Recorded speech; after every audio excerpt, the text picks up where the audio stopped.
ভাই সাবদারে জমি বিক্রি করে 2 লাখ টাকা তো লাভ করলেন, আমার ভাগটা তো দিলেন না। অত টাকা টাকা করিস কেন? বড় তাকে জমিটা বিক্রি হোক, ওখান থেকে মেলা টাকা লাভ হবে, ওখান থেকে দিবানে। টাকা একটু দরকার ছিল।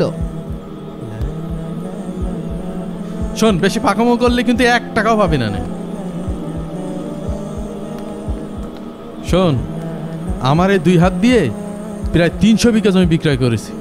কারোর বাপের ক্ষমতা হয় আমার ছাড়া জমি বিক্রয় করা? সে তো না হয় বুঝলাম।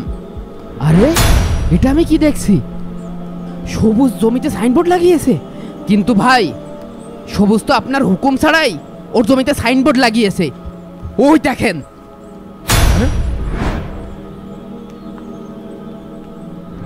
সবুজের এত বড় কলিজা, আমার হুকুম ছাড়াও জমি বিক্রয় করবে? দাঁড়াও দেখছি। হেই, সাইনবোর্ড ভেঙে ফেলা। আমাদের ছাড়া জমি, আমাদের জমি বিক্রি করবি না? সাইনবোর্ড সাইনবোর্ড সাইনবোর্ড সাইনবোর্ডের গোষ্ঠী গিলাই। শয়তান, আমার না জানিয়ে জমি বিক্রয় করা দেখাচ্ছে মজা। হ্যাঁ, সাইনবোর্ডের মতন সবুজকে আজকে ফাটা ফাটা করে ফেল দেবো। গুঁড়ো করে ফেলা। আমার হুকুম ছাড়াও জমিতে সাইনবোর্ড দেয়।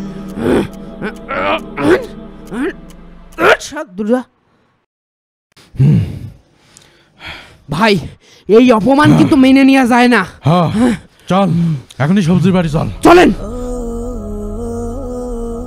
ভাই, আমি কিন্তু সবজির কান মুখ ধুয়ে দিবা না কিন্তু। না না না, মাথা ঠান্ডা কর। ও দেখছিস যাই, তুই দেখ না আমি ওর কি করি।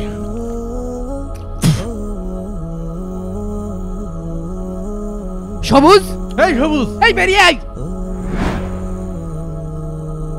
কি হয়েছে সাত্তার ভাই? কি ব্যাপার? কি শুনলাম তুই নাকি জমি বিক্রি করবি? হ্যাঁ, একজনের সাথে কথা হয়েছে গত পরশুদিন। তুই জমি বিক্রয় করবি তা আমাকে জানাসনি কেন? এই, তুই কি পারবি ভাই ছাড়া জমি বিক্রি করতে? বুঝলাম না, আমার জমি আমি বিক্রি করবো, তা আপনাদের মতো দালালের জানানোর প্রয়োজন তো আমি দেখছি না। আমিও দেখি তুই আমার ছাড়া কিভাবে জমি বিক্রয় করতে পারিস। আচ্ছা ঠিক আছে, আমি 3 দিনের ভিতরে জমি বিক্রি করে দেখাবো। এই আয়, আমি ওর পরে দেখছি। তুই যদি জমি বিক্রয় করতে পারিস তাহলে আমি কান কেটে কুকুর দিয়ে খাবো। খালি কলসি এমন বাজে বেশি। ভাই, সবুজ কিন্তু আপনার সাথে চরম লেভেলের বেয়াদবি করলো। হ্যাঁ, ঠিক কইছিস। এই সবুজ যার কাছে জমি বিক্রয় করছে তার বাড়ি চল।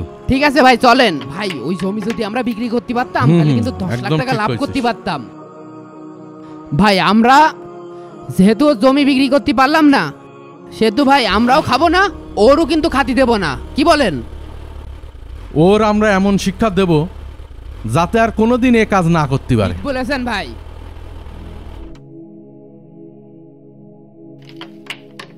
আসসালামু আলাইকুম। আসসালামু আলাইকুম। ভাই, ভিতরে আইসেন। আসসালামু আলাইকুম। ওয়ালাইকুম আসসালাম। ভাই, আপনার সাথে একটা গুরুত্বপূর্ণ কথা বলার জন্য আসছিলাম। শুনলাম আপনি নাকি ব্যাপারী পাড়ায় জমি দেখতে গিয়েছিলেন। হ্যাঁ, গিয়েছিলাম। জমি দেখেও দামাদামি করে এসেছি। কাকা, আপনি যে জমি দেখতে গিয়েছিলেন ওই জমিতে তো বড় একটা ঝামেলা রয়েছে। ঝামেলা? কি ধরনের ঝামেলা? ওই জমির মালিক 2 জন। ওই জমিনে 2 ভাইয়ের ভিতরে সারাদিন মারামারি গাঞ্জাম চলছে। এত কিছু তো জানতাম না। খবরদার ভাই, ওই জমি আপনি কিনেন না। ওই জমি যদি আপনি কেনেন একটা ঝামেলায় পড়ে যেতে পারেন। তাহলে এখন জমি কোথায় পাবো? ভাই, আপনি কোনো চিন্তা করেন না, এমন জমি আমাদের অনেক আছে। আমার তো রাস্তার পাশে জমি দরকার। কাকা, আমাদের কাছে সুন্দর সুন্দর রাস্তার পাশে জমি রয়েছে। আপনি এই কার্ডটা রাখেন, কালকে বিকালে এই ঠিকানায় চলে এসে নেন।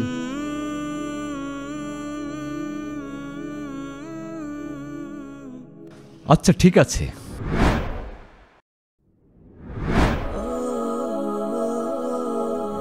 ড্রাইভার, এখানে গাড়ি থামাও। যাক, ভাই চলে এসে। ভাই ভালো করে ঠিকঠাক বুঝাতে পারলি কেল্লা ফতে।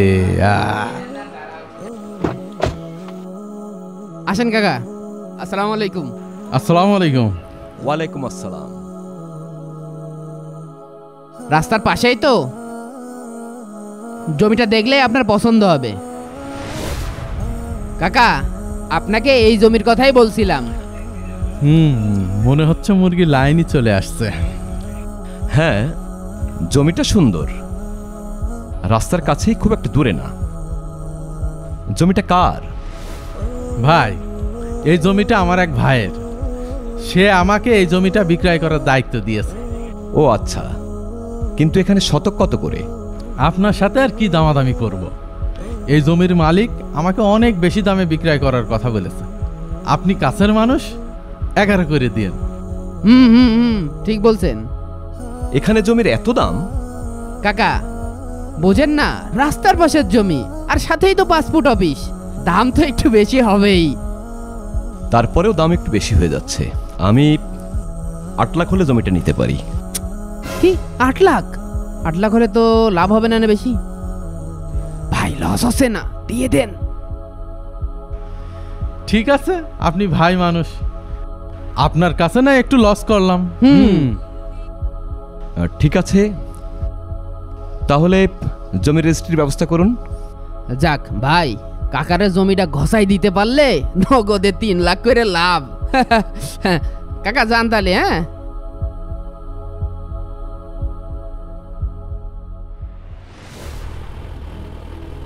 আবুল, আরে ও আবুল চা, কই আবুল চা? কে? ও সাত্তার ভাই, জমিটা বিক্রি হলে এবার ছেলেটাকে বিদেশ পাঠাবো। আমার জমির কি ব্যবস্থা করলেন ভাই? তোর জমি সর্বোচ্চ দামাদামি করার পর 5 লক্ষ টাকা দাম দিয়েছে। এত কম? আবুল চা, ওইখানে তো 5 লাখ করেই শতক চলছে। কি আর করব বল, আশপাশের জমি 5 লাখ টাকা করেই যাচ্ছে। কি আর করার ভাই, টাকা পয়সাও খুব দরকার। দেন, বিক্রি করে দেন। ঠিক আছে, তুই আগামীকাল 10টায় ভূমি অফিসে চলে আয়। আর আমার কমিশনের কথা মনে আছে তো? হ্যাঁ ভাই, মনে আছে। ঠিক আছে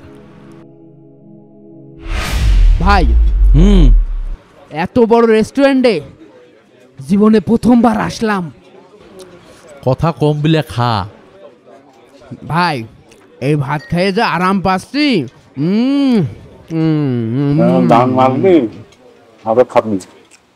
এভাবে ওরা দুজন প্রতিদিন বিভিন্ন মানুষকে ঠকিয়ে রেস্টুরেন্টে খাওয়া দাওয়া করতে আসে। আর ঠিক সেই সময়েই রিয়াদ সাহেব তাদের সামনে চলে আসে। হারামে আরাম তো লাগবেই। কি হয়েছে? এভাবে তাকায় আছিস কেন? আরে, ইনি এখানে কি করে? কি হবে আবার? আপনারা দুজন মিথ্যা বলে আমাকে ঠকিয়েছেন। এত বড় ধোকা দেবেন আমি ভাবতেও পারিনি।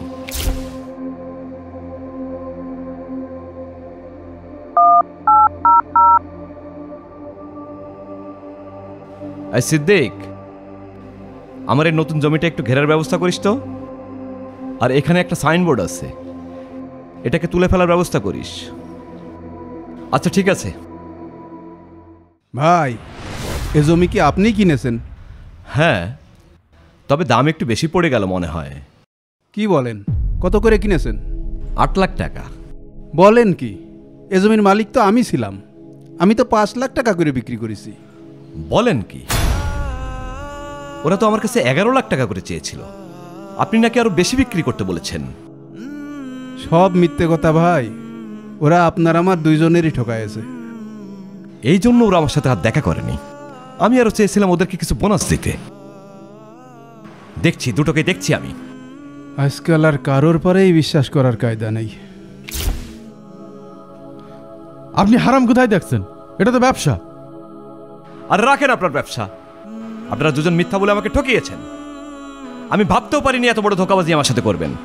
আল্লাহ রাসূল সাল্লাল্লাহু আলাইহি সাল্লাম বলেছেন, যে কাউকে ধোঁকা দেয় সে আমাদের অন্তর্ভুক্ত নয়।